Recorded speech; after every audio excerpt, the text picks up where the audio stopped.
One thing we love about work camping is all of the awesome places we get to see here in the United States.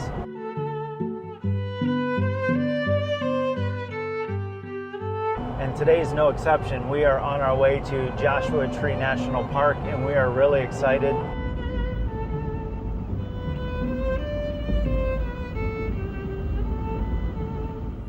Full-time RV life is expensive, and we will never say otherwise. Two of your biggest expenses will be campground costs and fuel costs. Yeah, and how much do campgrounds actually cost? Well, that's going to depend on you.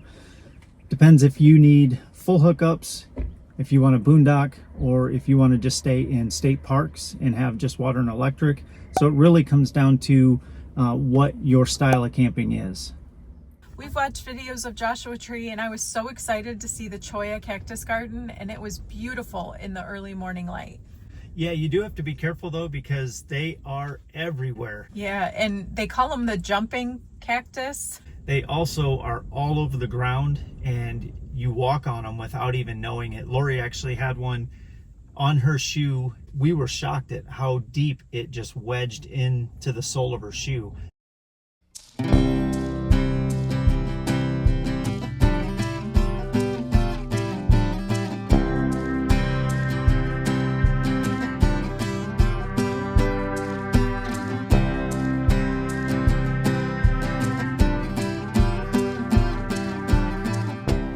Just a pro tip here, if you go to Heart Rock while at Joshua Tree, the trail leads up to the front, which is not a very good Heart Rock shape. Make sure you go around to the backside for a better photo.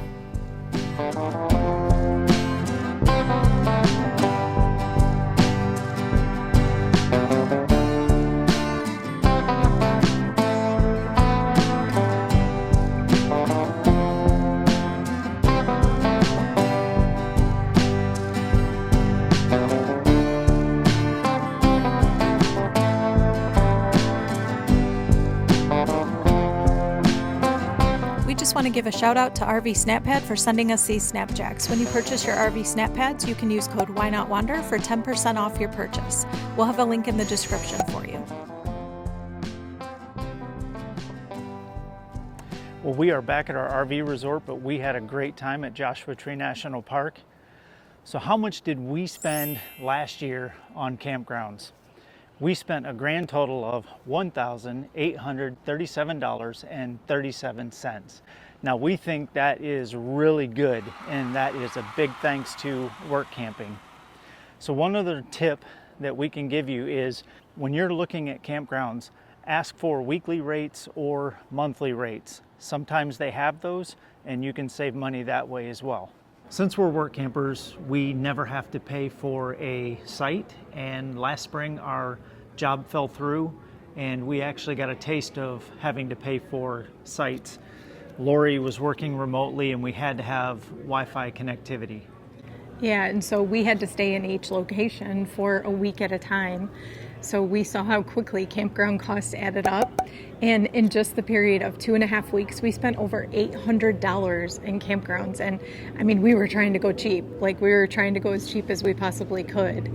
So campground costs really add up. This is why we absolutely love work camping. We get to enjoy campgrounds and resorts like this.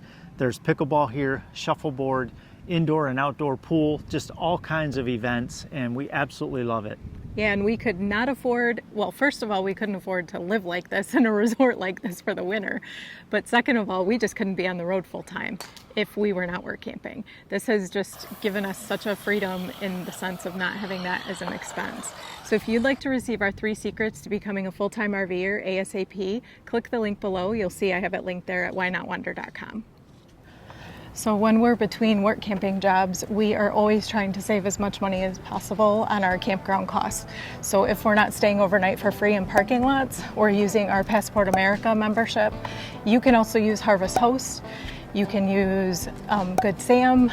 There's Thousand Trails if you are just going to be a full-time RVer and not work camp.